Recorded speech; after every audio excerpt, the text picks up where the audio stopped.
How to get kelp in Minecraft. So first you will need to find a wandering trader.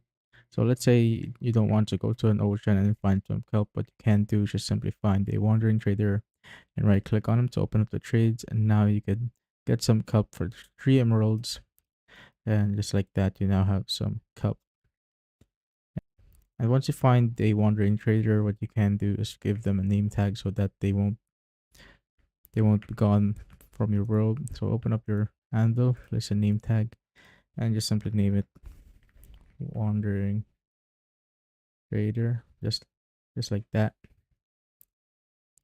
Once you have that, you simply need to give the name tag to him. So it's gonna do it again.